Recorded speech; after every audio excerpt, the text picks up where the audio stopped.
Chiacchiera che tira questa sera in versione speciale, nel senso che gli ospiti sono davvero dei testimoni eccezionali del lavoro friulano nel mondo e anche storie di vita molto molto particolari e interessanti. Sono Mario Collavino e il suo figlio Renzo, sono gli artefici della Freedom Tower di cui parleremo dopo nei particolari. Ce li ha portati Piero Pitero, che non finiremo mai di ringraziare, insieme a Enzo Cataruzzi, che mi aiuta in questa trasmissione. Non so davvero da dove cominciare, ci sono le immagini della Freedom Tower che potremo vedere, così capiamo di cosa stiamo parlando anche nella dimensione, nel miracolo ingegneristico che è stata questa cosa. Però a questo punto comincerei proprio da Renzo Collavino, ci spieghi nei dettagli questa torre alta 500 e...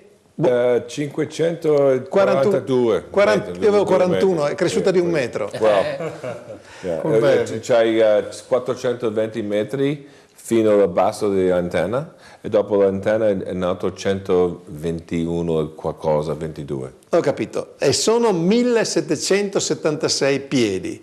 Sì. Perché 1776? Significa per il giorno che hanno firmato la US Declaration of Independence. La dichiarazione di indipendenza degli Stati Uniti d'America. Vediamo se la regia riesce a mostrarci qualcosa di questo miracolo del lavoro friulano all'estero. Ecco, le difficoltà che ha trovato Renzo. Le difficoltà che abbiamo... Eccola lì, così la vediamo nello... Come si chiama? Skyscraper? Lo Skyscraper. Quello è il video su televisione per Skyscraper. Sì, ovviamente. La cosa che era più difficile per fare lì era, come si dice, le fondamenta? Non le fondamenta, ma solo per portare materiali dentro o fuori della struttura era difficile, perché lì c'è sempre traffico lì. Se vai alle 6 la mattina c'è traffico, se vai a mezzogiorno c'è traffico, se vai alle 3 del pomeriggio c'è traffico, se vai alle 10 della sera c'è traffico, se vai a mezzanotte c'è traffico. Allora il nostro, come si dice, finestra per portare dentro roba era fra le 2 la mattina fino alle 4-5 la mattina basta, per portare roba dentro e dopo dobbiamo levarlo e portare abbastanza roba dentro il lavoro per tutta la giornata. Ho capito. Ho letto da qualche parte che un operaio che lavorava con voi si prendeva 100 euro l'ora. Sicuro? Beh, insomma, non è male 100 euro l'ora. No, non è male, solamente che loro sono quelli che aprono il gru e loro prendono un paio di soldi per essere lì sopra su quel gru, prendono tanti soldi, sì. Sono 3 operai per ogni gru. E poi raddoppiava la paga? Sì, dopo 7 ore prendo il doppio. Ho capito. Vabbè, insomma, un gruista, ho letto da qualche parte, sempre cercando di informarmi, portava a casa 190.000 euro l'anno. 250.000 dollari. Yeah, gross. Come si dice gross? Lordo. Ecco. Ho capito. Vabbè, allora torniamo, scusate se faccio un po' la prima donna per introdurre il discorso, dopo lasciamo la parola anche in Furlan a Pieri Pitero. Mario Collavin, quan cal portava i sacs di ciment per fare la glesiute di Muris, varesi al mai pensato che oltre che una glesiute faceva le robe più alte d'America? Non mai pensato, sì, questa è stata una storia per noi, per me, io cominciato proprio con noi, a Mures, di Scolch. Dopo ho lavorato anche a Udine, ho finito di lavorare a Udine per 4-5 anni e quando avevo 19-20 anni si è partito per Lui Canada. Lui è cresciuto a Latte Polente, era lì. Ecco, latte polente la dricca, e qualche volta si mangiava la polente, ma non tu usavi se la mettevano il vino per d'ora invece. Per tanti di sostanze. Sì. E dopo le partite. Sì. Prima di partire però mi piace che lui ha fatto qualche ragionamento per i giovani. No? Lui ha fatto la scuola di avviamento a Udine, al partire a Cin di Binore. No. No? No. C'è la scuola di avviamento? No, a San Daniele. A San Daniele, lavorava partita scindibile. Sì. Ho fatto la quinta, sono andato in università, ma dopo ho lavorato prima ai campi, dopo a San Daniele mi ho imparato a fare il muridore, le scuole, e dopo di lì ho cominciato con il 14 anni a Udine. Mi ricordo che mi alzavo alle 5, con la bicicletta e mangiavi un po' di pane e latte, no, polente e latte. E ricevavi il treno a San Daniele, no, il tram a San Daniele che andava a Udine alle 6:10 a Winori. Arrivavi a Udine alle 7:20 e levi di là dalla stazione dal treno di là a Piet con le cioccolate e lavoravi fino alle 5:30, dopo corri in lavoro, chiappare il treno per tornare a San Daniele, che partiva alle 6:10 di sera e tornava, si trovava alle 7. E chiappava la bicicletta e levi a Muri a facene e dopo tornava in lavoro a scuola serale, scuola di disegno. Quindi a mia gegnot forse ti tornava a casa. Era chiaro, che l'hai fatto per quasi 5 anni. Beh, insomma, ha avuto una preparazione. C'è pensa che i giovani di voi avete in questi vuoi Beh, i giovani di voi forse hanno a fare più di quinte scominciando. Perché noi avevamo di lavorare ai campi, noi avevamo la possibilità anche di là, potevamo forse la scuola a San Daniele, ma mi preparo le rivie per il monte, mi fratello le rivie, dopo io e mia madre e io e mie sorelle, infatti che non ti lascio. Io ho letto anche un'altra roba che è un grum commovente, per così dire, che lui ha veduto suo pari per 2 o 3 mesi fino a quando non è andato in Canada, perché suo pari all'era a Torpalmont. Pasafrica, anche vuol dire, da perdute e non lo vedeva mai sostanzialmente. Anzi, dall'età mio padre lavorava in Germania, dopo in Germania l'ho andata in Africa e infatti io mio padre non l'ho mai chiamato al tu, chiamato al vu perché lo rispettavo e non lo vedevo mai. Sì, così, lui era stato in Africa e è tornato su dal 36 dall'Africa.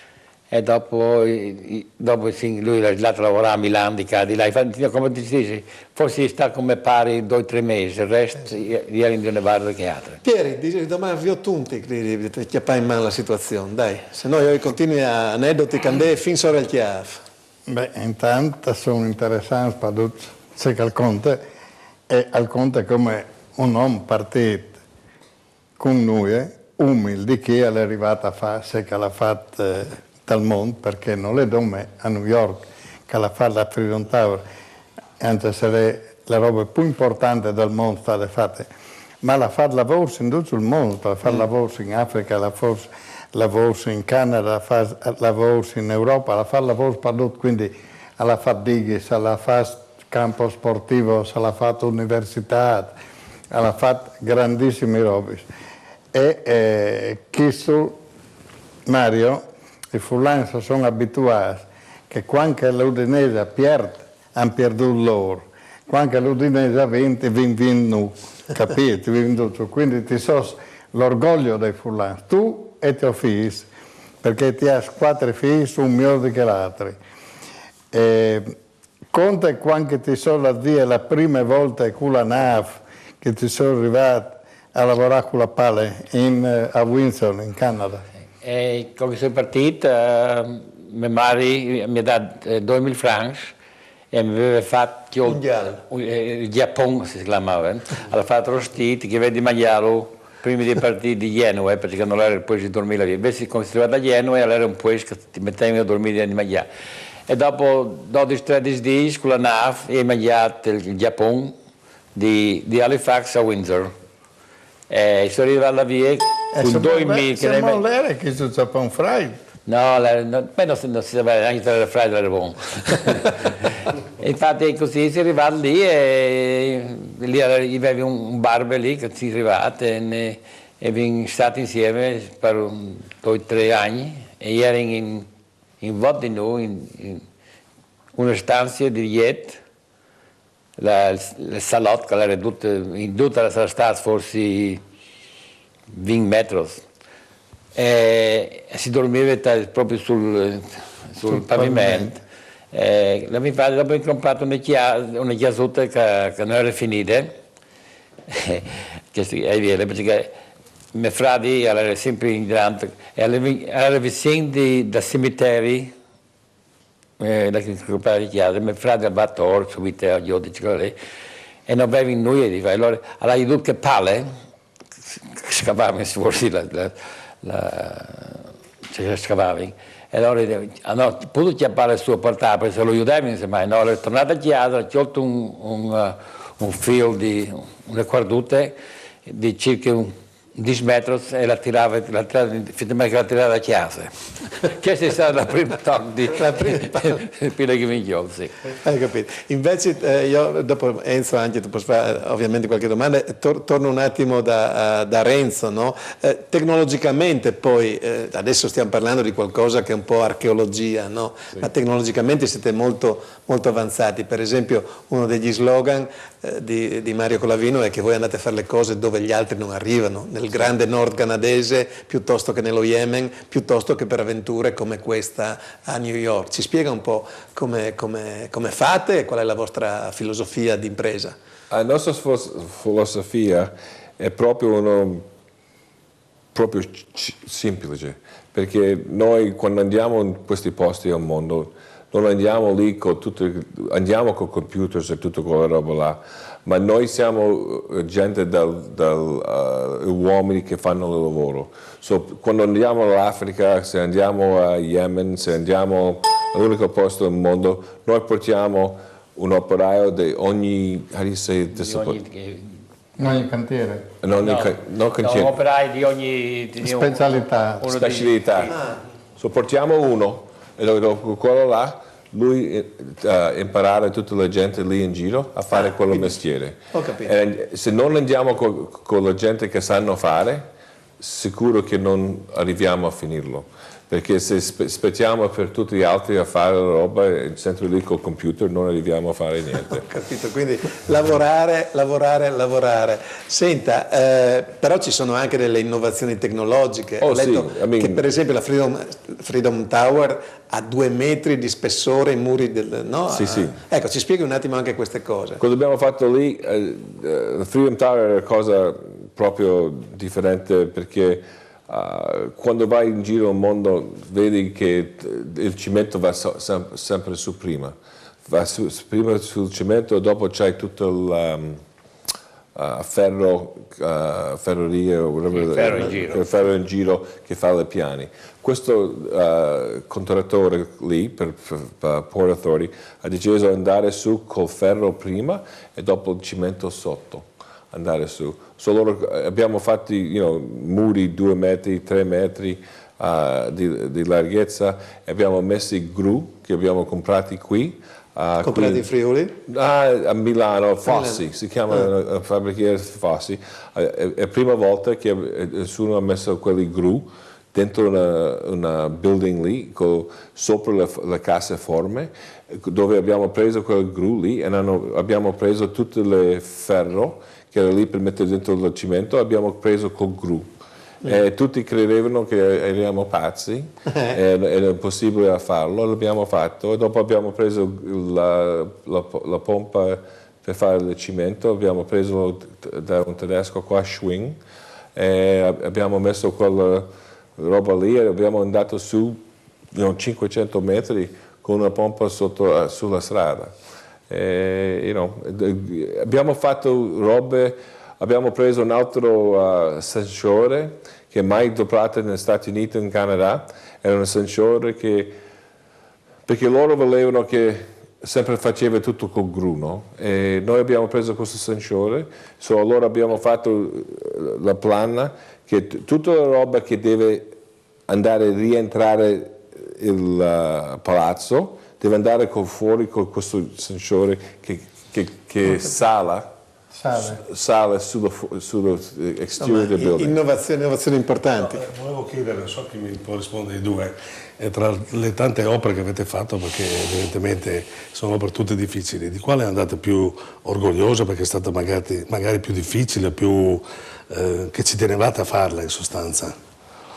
Io so la risposta di Mario Collavino. Penso sia la Freedom Tower. Tolto la Freedom Tower. Tolto la Freedom Tower. Freedom Tower? Sì, perché sennò sarebbe più importante, grande che avete fatto. quella che vi ha dato più soddisfazione? Tolto questa ovviamente, per questa... Questo si sa, abbiamo fatti tanti lavori, l'Università di Windsor che è grande, ma forse tra i più sono stati i primi purificazioni delle acque potabili e nere, dove che siamo stati i primi quasi a farlo. Cioè l'avanguardia. L'avanguardia, e li abbiamo fatti per tutto il Canada e negli Stati Uniti. Questo ci ha dato perché tutti, specie uno dei primi che avevamo fatto, grande, noi abbiamo dato all'asta, non volevano darci che non ci conoscevano, infatti lo abbiamo preso e tutti ci guardavano e hanno detto non lo fa, beh, l'abbiamo fatto e abbiamo fatto bene. Poi un altro che si può dire, negli anni 60, un grattacielo di circa 30 più piani, che è stato fatto proprio, era nel lago, dove il terreno non era buono e dove che si è dovuto, ero giovane, di architetto l'ho fatto io come architetto, dopo gli ingegneri per sottosuolo, questo e quest'altro, abbiamo fatto queste fondazioni galleggianti perché la terra non teneva il peso di questo edificio, allora abbiamo fatto come un grande cassettone che si è messo l'acqua per fuori che lo faceva galleggiare. Questo tutti dicevano che casca, tutti venivano là a guardarlo e invece ancora là Senta, io ho detto per scherzo, ma la chiesetta di Murri è un'altra cosa quella è la più bella. Non è la più grande, ma forse la più cara che lei no, ci racconti un po' anche di questa. La chiesetta è il monumento agli emigrati. È il monumento la chiesetta di Murris è un piccola chiesetta che era stata bombardata nel 15-18. Sì, l'offensiva tedesca del 17. E noi si andava lì, nei primi tempi si prendeva su perché San Juan, tutti i pezzettini di colore col prete si metteva a parte, e poi siamo messi a farla, e anzi sono grato perché ero giovane, ma ho fatto il muratore io lì lavorando col prete, il prete mi portava su ogni giorno, andavamo su, così l'abbiamo fatto. E poi quel pino che c'è davanti alla chiesa l'ho messo io, e il prete mi scriveva sempre, mi diceva: Mario, vieni a trovare il tuo pino che cresce. Sono fiero di questo, e sono fiero di Murris e del Friuli, infatti. Certamente. Un'altra cosa importante che lei non dimentica assolutamente è però la questione degli alpini, la questione dell'affondamento del Galilea, l'epopea alpina, la tragica epopea alpina, insomma. Beh, ogni friulano credo sono alpini, anche se ma bisogna ricordarlo, perché gli alpini, si diventa vecchi. Per me gli alpini è nel cuore, sì. E anche quelle che dice della Galilea che sono stati fondati, questo era pure un mio zio, Antonio De Monte, che si è salvato dalla Galilea. Anzi, la festa di questa viene fuori la domenica prossima, non questa, quell'altra, che faranno non la festa ma un funerale. Quindi c'è un condensato di friulanità che sì. Pieri, a tu di domandare. Anche sì, perché sembra che poi non sia stato affondato dai nemici, che dicevamo noi, sembra che sia stato affondato dagli alleati. Gli inglesi. Dicono gli inglesi, ma sembra invece che sia stato un ordine di Hitler, perché questa gente arrivava in Italia e sarebbe stata almeno prove importanti non se ne hanno, ma si dice molto anche questo. Pieri, volevo raccontarvi un momento. Venisse un paio di telefonati. Pronto? Pronto? Pronto? Buonasera. Buonasera. Io faccio i complimenti a tutti quelli che sono lì, però in particolare al signor Pittaro. Bisogna trovare il modo di farci sentire la telefonata, perché forse adesso è comunque complimenti a tutti, in particolare al signor Pittaro, che stasera però ha un ospite che un po' lo surclassa da un certo punto di vista. C'era un altro nella costruzione del grattacielo. No. Eccolo. Ecco Io qua. guardi, sono rimasta a vederlo perché sono stata all'estero e tanti anni che non lo vedevo. Adesso vivo a Udine, comunque è non plus ultra. Non plus ultra, va bene. Complimenti. Grazie, Viva il grazie Friuli. mille.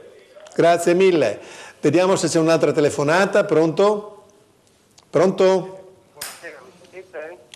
Forse ci sono problemi con i telefoni. Pronto? Pronto, mi sentite? Vagamente, sì. Provi un po' a dirci Avete problemi con i telefoni? Sì. Prego. Allora, una domanda. In Italia c'è stato 15 giorni fa il problema della corruzione, quindi vorrei sapere come affrontano questo problema in giro per il mondo. Va bene. Una domanda. Una domanda. Come persona, non come imprenditore, cosa trova in Canada o in giro per il mondo di friulano originale? Vino, mangiare, questo? Va bene. 2 domande. Allora, la corruzione in giro per il mondo e dopo una roba più facile. Sì. C'è che leggiamo di Furlan a Torpalmont, di ver Furlano, Avrà una bella risposta da dare. Avanti.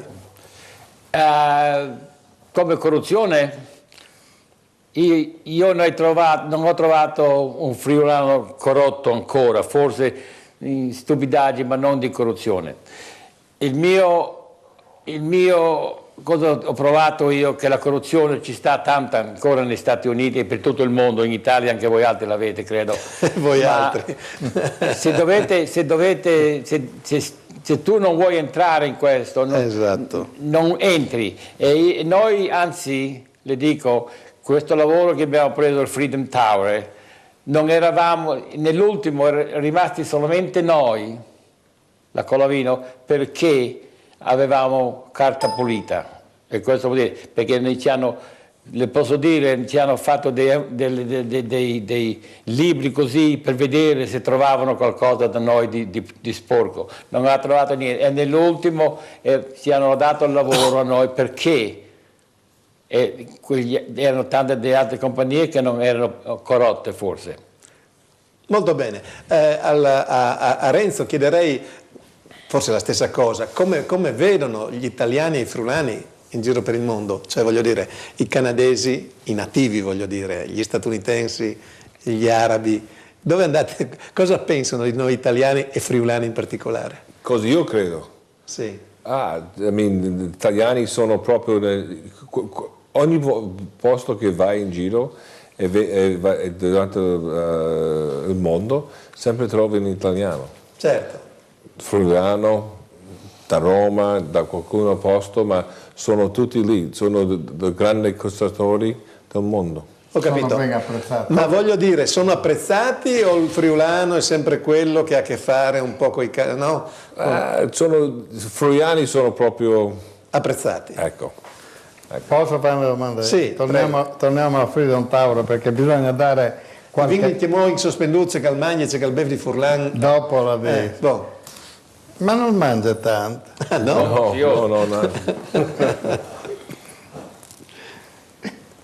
Quando avete cominciato la Freedom Tower, se non sbaglio, sono 8 piani sottoterra? Sì, ecco. quasi 30 metri. Sono 30 metri sottoterra. So che avete avuto dei problemi enormi. Puoi dire qualcosa di questo? E poi, un qualche altro dato, quanti ascensori sono dentro?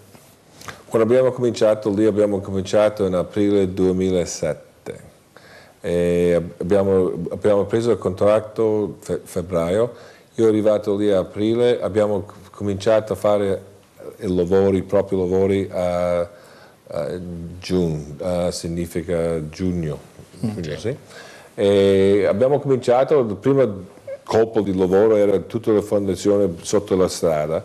Per quel lavoro lì era fatto in 1 anno e mezzo e abbiamo finito dopo 3 anni, quasi 3 anni, 2 anni e mezzo. E il problema era quando hanno cominciato a fare le fondazioni, il sasso non era forte abbastanza e quando hanno messo il pezzo di ferri dentro e l'hanno tirato non aveva la forza per tenere la fondazione solido.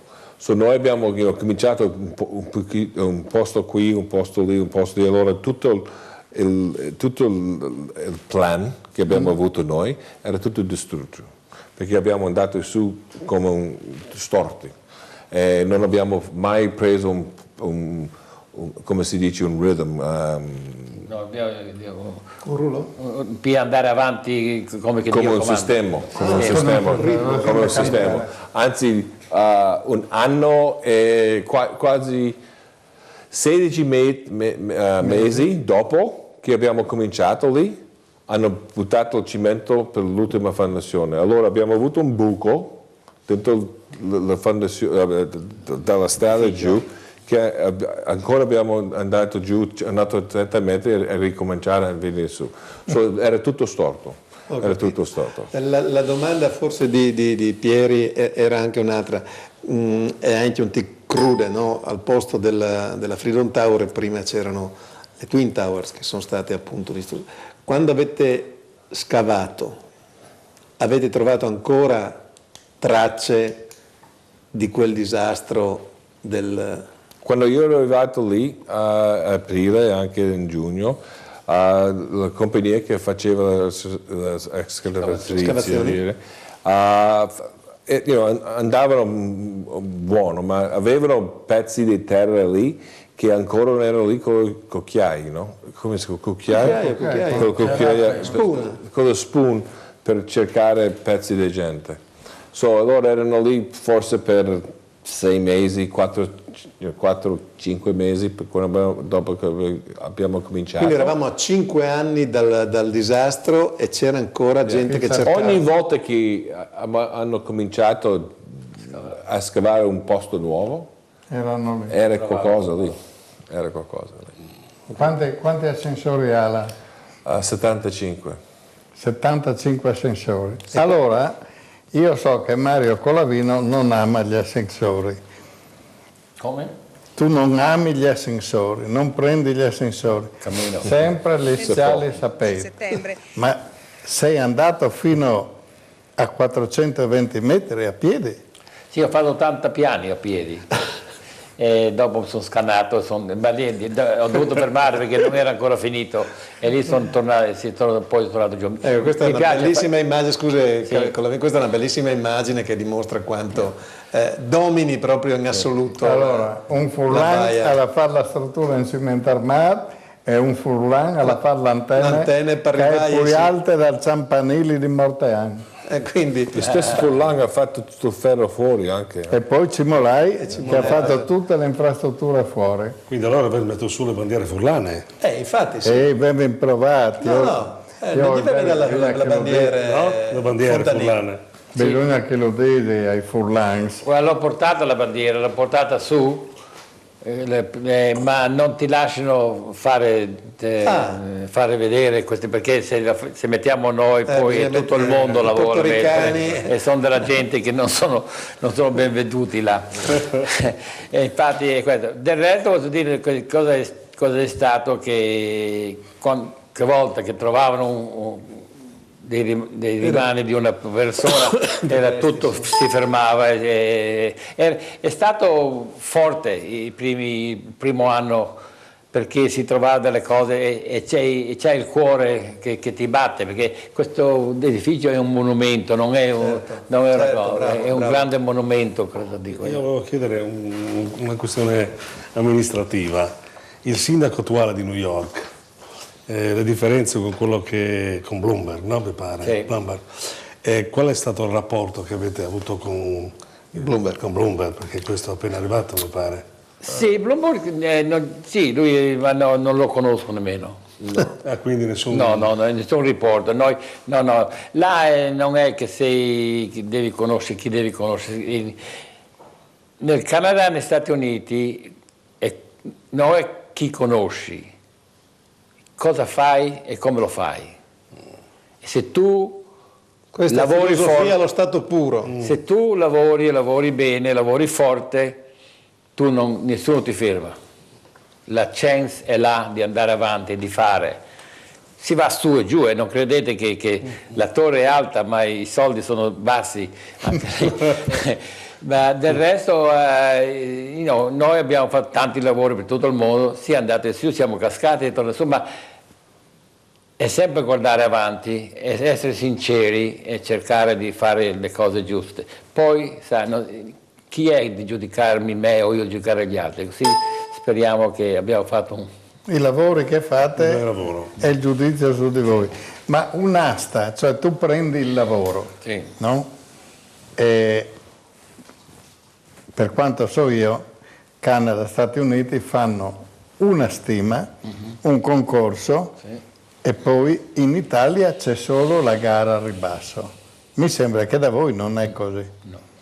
No, da noi ti danno i disegni e tu devi fare le tue quantità, devi fare tutto il ferro, questo, tutti i calcoli devi farli tu. Non è che come qua dicono ti danno, anzi qua ho sentito ti danno pure il prezzo qualche volta e tu dici devi tagliare sopra sotto. Questa non è una cosa, no, là è più forte, tu devi dare si chiamano delle assicurazioni quando dai il prezzo, la sicurezza di quello che garanzia. Se tu non glielo fai, non puoi farlo e fai dei sbagli, l'assicurazione lo prende e deve finirlo. Mi pare di capire che sarebbe più difficile per voi lavorare in Italia che non lavorare negli Stati Uniti. Renzo che forse ha qualcosa da dire. Anche per non solo qui in Italia, burocrazia. Sono tante compagnie qua che lavorano tutto il mondo. Loro hanno lo stesso problema che abbiamo noi, perché quando lavori dentro quei lavori grandi così, la legge è la legge. Se come Cimolai lì a Panama, sì, non puoi scappare più. Non puoi scappare. Quando ci sono grandi lavori ci sono anche grandi controlli. Ecco. Ho capito. Grandi lavori, grandi controlli, però quando a livello internazionale in Italia. Quando assegnano un lavoro dobbiamo ancora fare il ponte di Messina, il ponte sullo stretto noi. Il problema è che c'è, in America, non so qui, ma in America se fai un sbaglio col numero, loro non hanno, come si dice... Tu paghi. Ti danno lavoro, anche se però sanno... devi farlo comunque. Anche se sanno che tu non puoi finirlo. Perché c'hanno l'assicurazione. Sì. C'hanno l'assicurazione. Dopo ho sentito qui che c'hanno, non qui ma in Europa, c'è un altro sistema dove buttano fuori il più basso e più alto e dopo fanno un discorso di... Ma quello quando uno butta giù quello più alto e più basso, questa persona qua che conosce qualcuno lo fa arrivare a chi vuole qualche volta. È quello che io credo, no? E allora questo non credo sia giusto. Sarà giusto forse per i costruttori, ma non è giusto per il pubblico e di quello che paga. No, il concetto è da loro al contrario di noi. Sì. Chiaramente chi ti dà il progetto fa una stima dei lavori. Non danno il lavoro a chi fa il massimo ribasso, perché se uno sul lavoro fa il 30% di ribasso dice questo mi frega sui materiali, non è possibile che l'azienda lavori per perdere soldi. Chi fa il lavoro e ha troppo in rialzo mi frega perché è troppo caro. Quindi chi più si avvicina al costo preventivato dallo Stato o da chi ha fatto la stima, quello prende lavoro dopo aver controllato cosa ha fatto la ditta e quindi andando a vedere quello che ha fatto, cioè per conoscere una persona come si fa? Facilissimo, fa così. Ti giri indietro e vedi cosa ha fatto nella vita e poi la sicurezza, la moralità delle persone. Ecco, questo dobbiamo impararlo anche noi. Ecco, dopo questo sermone di Pitaro c'è un messaggino: voglio, signor Pitaro, Presidente della Regione Friuli Venezia Giulia, Serracchiani chi? E poi dice grazie per la bellissima rappresentanza friulana del signor Colavino, nostro vanto nel mondo, grazie a Telefriuli. Quindi, allora posso rispondere io a questo signore? Sì, chiamato in causa. Prima di tutto hai un'età che bisogna che sappi la corona e vonde. Seconde robe, sono un contadino, non sei buono di fare politica. Ti hai provato volte a mettermi in lista. Sai qual era il mio slogan nella campagna elettorale? Che se vuoi a Roma e cancelli il 90% delle leggi. E infatti non ti ha mandato. E infatti mi hanno trovato. Vediamo se abbiamo ancora una telefonata. Pronto? Pronto? Pronto, buonasera. Buonasera. Dica. Allora, Mister Colavino, Siamo lei qua. conosce per caso la New Way Forming di Vancouver? Li conosco, sì, sentito, li conosco. Sì. Quindi conosce Bortolussi Ezio? Come? Bortolussi Ezio. Sì, Bortolussi lo conosco, sì. È mio cognato. Va là. Beh, lo saluti quando parli. Senz'altro. Sì. Senta una cosa, lui è qua il 18 di aprile. Possiamo invitarlo, signor Colavino, in comune a Arzene per festeggiarlo? Sì, mi mandi via l'apparecchio a prendermi perché parto domani mattino. Parto domani. Va bene. Grazie signora. No, Grazie. parte domani. Complimenti. I Collavino partono domani perché evidentemente hanno da fare di là dell'oceano. Vediamo se un'altra telefonò che è caduta. Renzo, l'operazione Freedom Tower da un certo punto di vista, anzi non da un certo punto di vista, sicuramente è stata un'operazione anche molto di immagine, molto mediatica. Cosa è successo dopo alla vostra company, alla vostra azienda? Dopo il Freedom Tower adesso abbiamo preso il lavoro, stiamo a fare 2 o 3 palazzi in Toronto. Abbiamo un altro 3 palazzi che stiamo a fare lì a New Jersey, New York. E abbiamo ponti, questa roba qua che stiamo a fare. Ponti. You know. Abbiamo un po' di lavoro. Cioè, quindi, sai cosa è la difficoltà? Quando fai un lavoro così grande e dopo devi venire giù, è realtà. È difficile. Nella realtà. Non è che ti capitano sempre lavori grossi. interessante. Ed è difficile andare da qui a ritornare qui o mezzo metà e dopo andare a questo, come si dice, normalità. È difficile. Passare dai 1776 piedi a ground zero. Tutte le operaie che abbiamo avuto, tutta l'infrastructure dei managers e quella roba là per fare quel lavoro, è un grandissimo. Quanta gente avevi? Quanti operai avevi? 670 persone al massimo. Tutta la costruzione lì giù, tutte le altre aziende, quella roba là, compagnie lì, erano più di 5.000 persone. 5.000 persone. Bene. Senti, e quanti metri cubi gettavi al giorno? Di bitume, di cemento, di bitume, di cemento. Abbiamo fatto 250 metri cubi a settimana, mi dicevi? No, al giorno. Al giorno? Al giorno. 250 al giorno. Vabbè, vediamo se abbiamo un'altra telefonata. Pronto? Pronto? Pronto? Sì, buonasera. Buonasera. Ci dica. Sono Dolores Manzocco, la figlia di Riccardo che il signor Mario penso abbia conosciuto molto Manzocco. bene. Volevo solo dire che conosco la famiglia Colavino e sono orgogliosa di ciò che rappresentano nel mondo.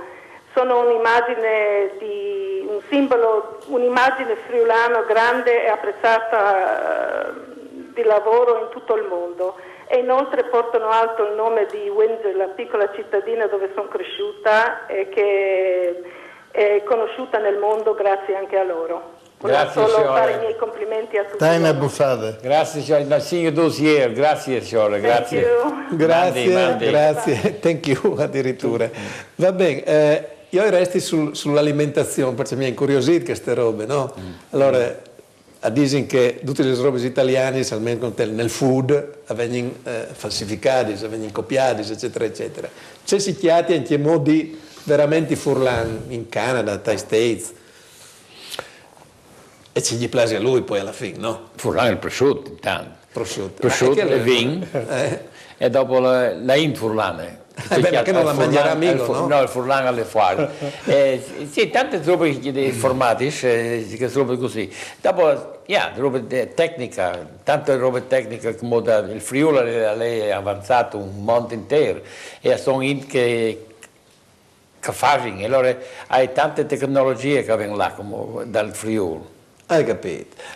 Renzo, faccio una domanda, Renzo. Cosa ti fa di mangiare Paola, tua moglie? Frico. Ecco, frico, polenta, formaggio, tutto quella roba là. Tutta roba fuori là. Pasta asciutta? Sì, tutto, pasta asciutta, frico. Tu non sai cos'è musto? No. La mousse. L'alce. Ah, il mousse, l'alce. Ma tu vai a casa del mousse? No, mi serva. Va Luciano? Mi serva. Lui è il cacciatore. Perché Renzo anzi tutti i friulani ha sposato la figlia di mio cugino. Yeah. E lui che ha qualche anno meno di noi va ancora a caccia dell'alce, e l'alce che loro là lo chiamano mousse. È nei ghiacci del nord del Canada. Il problema non è tanto andare e uccidere il problema è che mi portarlo fuori dopo, ma il problema grosso è quello lì. E il vino di Pittaro si chiati? Sì. Sì, è arrivato fin là via. L'ha chiatata anche a Las Vegas, in tempo l'ha chiatata. Ma se io che lo faccio bene, perché lo vendo via $80 alla bottiglia. Io lo vendo a $10. Me lo fai per 80, amico. $80 la bottiglia, Pieri. Esagerato. Fai il plengo anche su ski. Sì. Va bene. Tachin anche assierà un po' questo appuntamento che vi invito, magari torniamo a mostrare anche un po' le immagini che sono straordinarie, che scrivono su internet, a dire la verità. Mario, studiare, fare, prendere le redini della propria vita e andare avanti. Se viene la chance o la chance, Cassetti, ecco, bisogna coglierla. Questo è l'insegnamento che secondo lui va data anche ai nostri sfrutti. Sì. La chance ti viene. La chance, l'occasione. L'occasione ti viene e allora tutto di chiappare, non sta a passare sale, semplice, chiappare e ci ridi fare. E col lavorare forte, come dice, di voler fare, tu la fai. Io credo che anche i giovani lo possono fare forse meglio di che fanno, ma devono lavorare alla base, perché i talenti della costruzione sono in modo di lavorare col cemento, con la calcina, quindi io anche le truppe piccole, non come ingegneri vanno bene ingegneri. Ecco, come la domanda che volevi fare a voi due, sì. Ma lui preferirebbe un buon manovale, un buon murador oppure un ingegnere? Beh, l'ingegnere ti occorre. Sì, no, questi sapevi, ma, sì, ma se lui al invece di...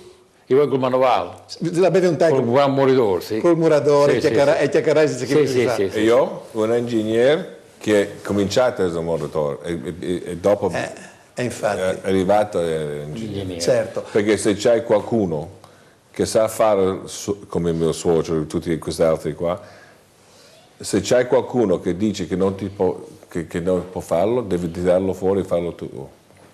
Addirittura. Queste una regola, quindi se qualcuno sa fa il paron, devi entrare, chiappare e spostare. Abbiamo un'altra telefonata, pronto?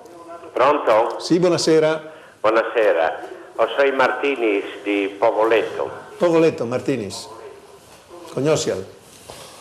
Io voglio salutare, non mi conoscono i due imprenditori lì, con la vino. Perché parlavano adesso di questi grandi lavori, ho fatto anch'io 30 anni per il mondo e parlo 4 lingue. Io sono stato 15 anni a Johannesburg, abbiamo con una delle ditte più grosse che forse Colavino la conosce, tedesca, la Hochtief. Sì, la conosco.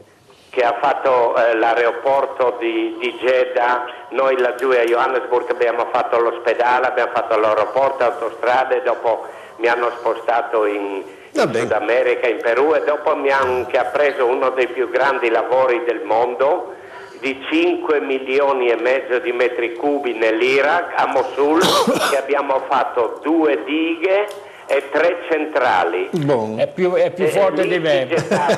Una sera venga qui in televisione anche a 70 e 190 metri cubi mensili. Benissimo, bravi. ma usniote Chiacarinda e Collavino, una sera Chiacarinda anche di lui. Grazie comunque da testimonianze. E io ho chiamato una roba che su internet, che lui l'ha detta, che mi lascia un tic così, stranito. Lui dice, io non guardo mai indietro, ma a me invece mi pare che ogni tanto ne chiala della da. Sì, ma come si dice? Filosofo? Sì, si chiama il lavoro, sì, ma la strupes di vite. No, il lavoro si fa tu sbaglio, i cirdi, ma non si ferma. Non mi butto io perché sì, mi butto io quel momento, ma tra domani vuoi dormire e torni a partire di nuovo, no, sempre davanti, sempre sta così. No, volevo domandare, insomma, che vi ho detto un po' le crisi italiane, perché essendo imprenditori di grande livello, guarda se avesse anche dei contatti di grande livello, no? Sì. Per cui volevo sapere se che pensi di no in questo momento, nel vostro mondo di costruttori, di imprenditori. Io credo la costruzione va avanti per tutto il mondo, perché forse siamo rimasti indietro un po', e io credo alla costruzione e agli italiani e a quelli che vogliono fare, devono uscire fuori e devono andare fuori. Io dico anche a mio figlio, se vuoi andare bene, meglio, vai fuori. A me mi piace i lavori fuori, perché la gente non si pagano tanto. Quando tu cominci a pagare una persona $100 all'ora, guarda che negli Stati Uniti e nel Canada il 75-80% è la manodopera. Invece, allora, se tu non hai calcolato bene la tua manodopera, ti mandano il remengo. Invece negli altri paesi più che altro c'hai l'80% di materiali. Il materiale, le cose tu le compri perché tu la controlli quella, invece la manodopera è più difficile. È quello che a me mi piace, perché se tu mandi, come diceva mio figlio, mandi della gente capace su questi paesi, anche questa gente li fanno imparare, dopo un pochi di mesi lavorano come i nostri. Molto bene. Stiamo finendo, lascio la chiusura a Peter ovviamente. Una domanda ancora a Renzo.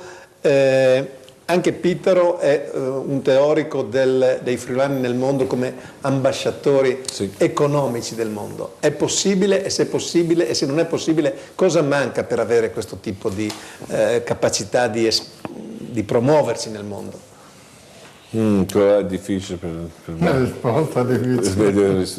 Beh, voi siete ambasciatori, voi avete relazioni. Sì, ma sai, è difficile per me per rispondere quello là.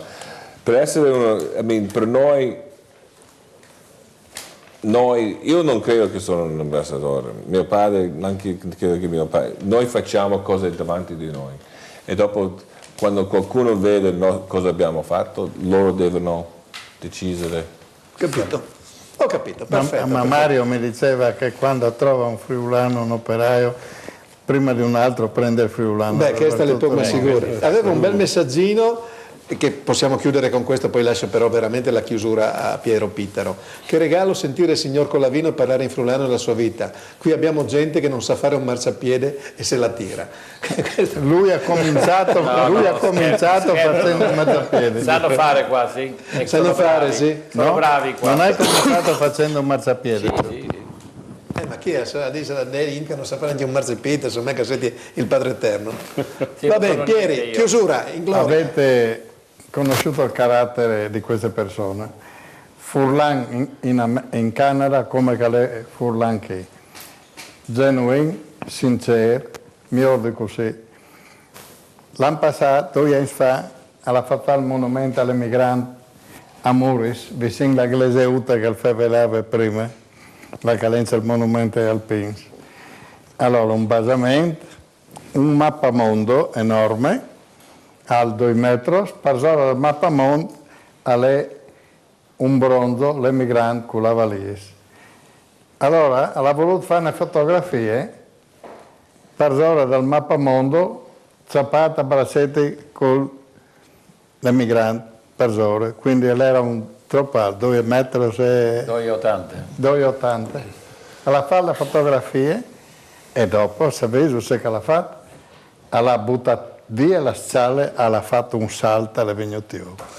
Ecco, il personaggio l'ho visto conosciuto, non l'ha mai fatto un ascensore, ha fatto tante plans a piedi, al salto del mappamondo, se volete di più. Se volete di più. Grazie Mario, grazie è un fenomeno. Anche a Renzo, assolutamente. Grazie a tutti, grazie al Friuli. Grazie di essere stati qui. Quando volessi potrei tornare a contarci come si fa a diventare così bravi. Grazie a tutti, buonasera. Grazie. Mandi.